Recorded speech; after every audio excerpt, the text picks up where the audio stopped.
Կենտրոնի եթերը շարունակում է անցուդարձը, եկել ենք միասին ու կարճ ամփոփելու օրվա կարևոր իրադարձությունները Հայաստանից ու աշխարհից։ Բարի երեկո։ Երևանում սպառողներն արդեն ադրբեջանական վառելիք են գնում, Դավոսի համաշխարհային տնտեսական ֆորումին հայտարարել է Հայաստանի նախագահը։ Իլհամ Ալիևի խոսքով խաղաղության էջը բացելու հնարավորությունը երկու երկրները կյանքի են կոչել ռեկորդային արագությամբ, երբ Թրամփի ներկայությամբ ինքն ու Փաշինյանը ստորագրել են խաղաղության հռչակագիրն ու նախաստորագրել խաղաղության համաձայնագիրը։ Փառք Աստծո, մեր երկու երկրի ղեկավարները ընտրել են այս ճանապարհը երկրորդը եւ խաղաղությունը ապագան մարդկանց բարեկեցիկ կյանքով ապահովելու հնարավորությունը գերադասել է մնացած ամեն ինչից։ Ես նաև այն քաղաքական գործիչներից եմ, որ միշտ խոսել է խաղաղության մասին եւ փորձել եմ իմ քաղաքական գործունեության ընթացքում ինչ որ ձևով օգտակար լինել, որովհետեւ ինձ համար հասկանալի է մի բան. եթե ունեք հարևաններ, հարևանների հետ ապրում եք միայն խաղաղ։ Նույնիսկ կենցաղում այդպես, առավելևս պետական մակարդակում։ Այլ ճանապարհ չկա։ Սպիտակ տունը հրապարակել է Թրամփի 365 հաղթանակի ցանկը։ 143 համարի տակ նշվում է Հայաստանի եւ Ադրբեջանի միջև խաղաղության հաստատումը։ ԿՊԱ-կան պատգամավոր Հռիփսի Մեհունանյանը հրաժարական է ներկայացրել Ազգային ժողովի առողջապահության հարցերի մշտական հանձնաժողովի նախագահի պաշտոնից եւ առաջիկա ընտրություններում չի ընդգրկվի ԿՊ ցուցակում։ Նրա գործընկերները սակայն չեն մեկնաբանում այս անակնկալ որոշումը։ Հռիփսի Մեհունանյանը մեկ անգամ չէ, որ իր մեկնաբանությունների եւ ելույթների պատճառով հայտնվել է քննադատության թիրախում։ SMS է ստացել Փաշինյանից, որտեղ Արբուրին հայտնի է, որ ես Հռիփսի Մեհունանյանի հրախոսը ունեմ, իմ ձեռքի տակ որ իմանամ, բայց պատճառների մասին նա գրել է հրապարակային, խնդրեմ կարդաք, տեքստը շատ բարձ բացատրում է։ Բայց նորմալ է, որ 3 ամիս առաջ ընտրվում է նորմալ աննորմալի հարցը չի, դուք հարցնում եք ինչու, ես ասում պատճառը ինքը արդեն պարզաբանել է հրապարակային։ SMS չի ստացել Փաշինյանը, ինքը ինչ էր ասում, որտեղ դեռ չի ուզում խոսել լրագրողների, ասում են, որ արգելվել է նաև ԿՊ-ի ցուցակում լինել ընդհանրապես։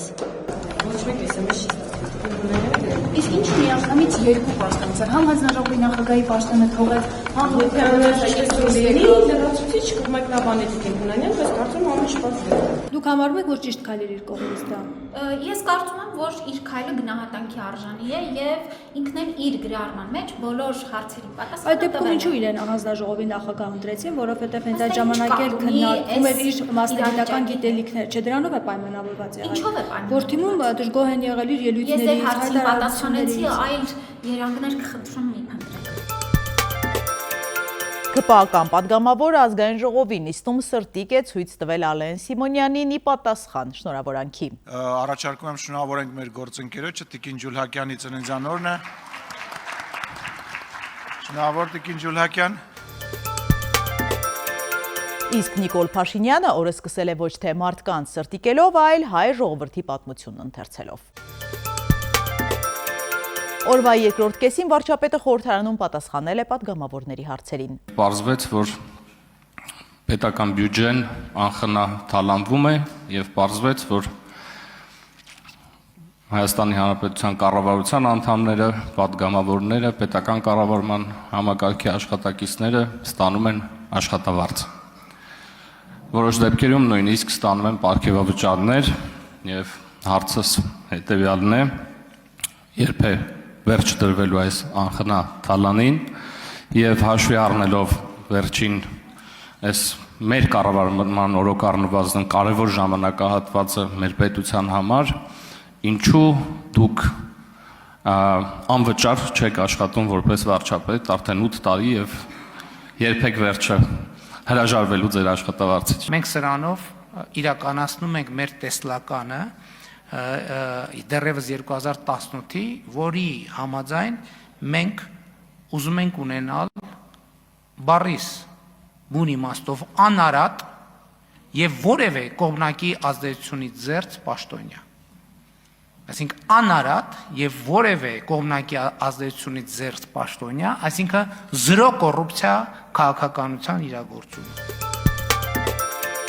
Եկեղեցու բարենորոգման համակարգող խորհրդի անդամները չեն մասնակցի եպիսկոպոսատ ժողովին, նրանք կոչ են անում չեղարկել այն, դա համարելով երկպառակտություն սերմանող որոշում, արկածախնդրություն։ Նաև մյուս եպիսկոպոսներին հորդորում են միանալ իրենց եւ չեղարկել արտերկրում եպիսկոպոսատ ժողովի անցկացումը։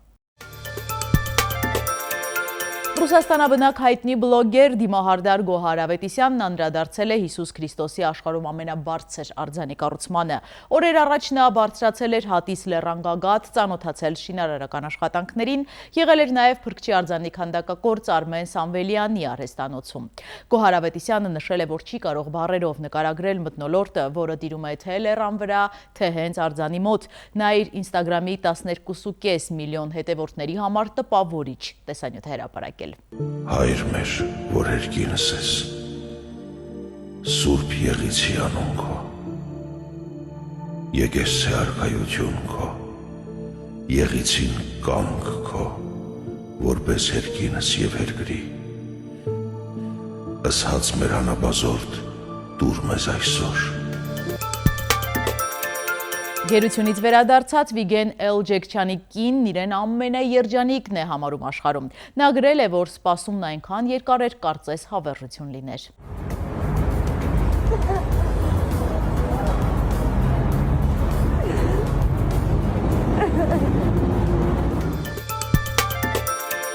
Առաջարկում եմ միասին թերթել մամուլի էջերը։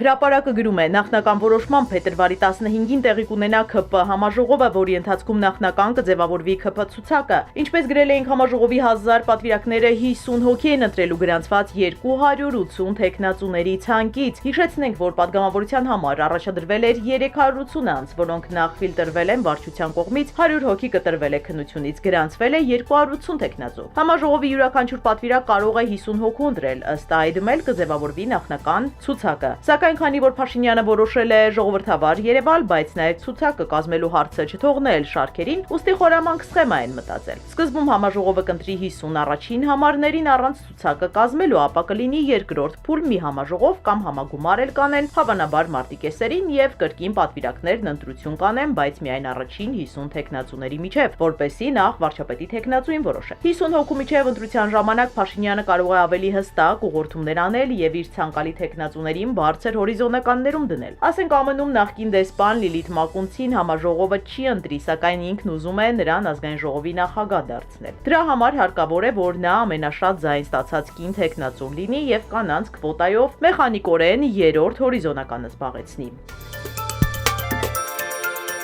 Ժողովուրդը գրում է, այս օրերին իշխող ՔՊ կուսակցությունում իսկական մրցավազք է սկսվել։ Բանն այն է, որ ՔՊ-ականները պետք է շատ ակտիվ աշխատեն իրենց ռեյտինգի վրա, որպեսզի կարողանան կուսակցական 1000 պատվիրակներից ձայներ հավաքել։ ՔՊ-ականները տարբեր մարզերում պետք է ՔՊ ակտիվին համոզեն ձայներ տալ իրենց։ ՔՊ ցուցակում ընդգրկվելու համար ՔՊ-ականները պետք է 1000-ից մոտ 400-ից 50 ձայն հավաքեն։ Բացի ընդգրկվելուց ՔՊ-ականները պետք է կարողանան ցուցակում լինել լավ դիրքերում, առաջատար համարներում, որպեսզի կարողանան իշխանություն տեղ գտնել։ Դրա համար էլ նրանք թեժ պայքարում են իրենց տեղի համար։ Հրապարակը գրում է, ՔՊ-ում ըստ ամենայնի որոշել են պատգամավոր Հայկ Սարգսյանին ոչ միայն գծերից գցել, մերժել պատգամավորական թեկնածության հայտը, այլև իրավական գործընթաց սկսել նրա նկատմամբ։ Մենք տեղեկացանք, որ Հովիկ Աղազարյանի գործով դատական վերջին նիստի ժամանակ մեղադրող դատախազը հնչեցրել է նաև Հայկ Սարգսյանի անունը։ Մասնավորապես ոչխարների վերաբերյալ կաշառքի հայտնի գործով նիստին հեռախոսային խոսակցությունների վերծանություն է ներկայացրել դատարանում, որտեղ ոչ այնքան Աղազարյանի անունն է հիշատակվել, որքան Հայկ Սարգսյանի։ Պարզվում է, գործով անցնող Սլավիկ Կարապետյանն իր աներոջ Աշոտիկ Կամաբոսյանի հետ հեռախոսազրույցում հիշատակել է շիշ բռնողի անունը, ասել, որ Սլավիկ Պողոսյանի հետ գնացեք, Սևանում Աղազարյանի հետ հանդիպեք, ապա հավելել է, որ շիշ բռնողն էլ է այդտեղ լինելու, նախկինում ոչխարների թեմայով ինքն է զբաղվել։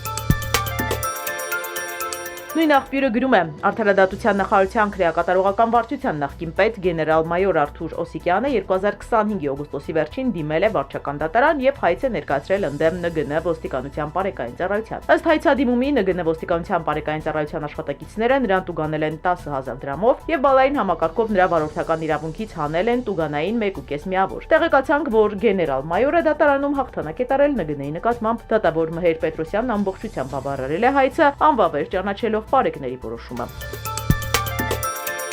Ճապոնացին տարեվերջյան պարգևավճարի անսպասելի կրճատման պատճառով սպանել է ղեկավարին, միջադեպից այլ մանրամասներ չեն հայտնում։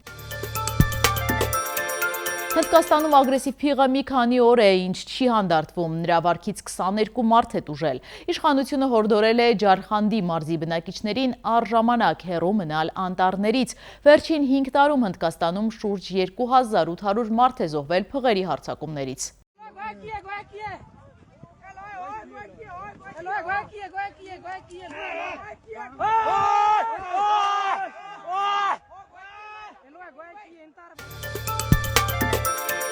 Համացանցում հյուսիսափայլի կադրեր են տարածվել, որոնք դիտվել են Ռուսաստանի տարածքի տարբեր հատվածներում։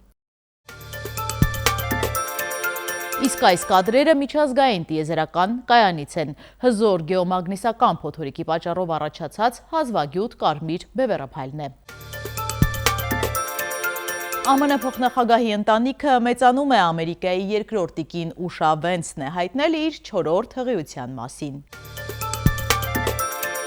Հետևեք անցուդարձին ամեն երեկո, կհանդիպենք վաղը նույն ժամին։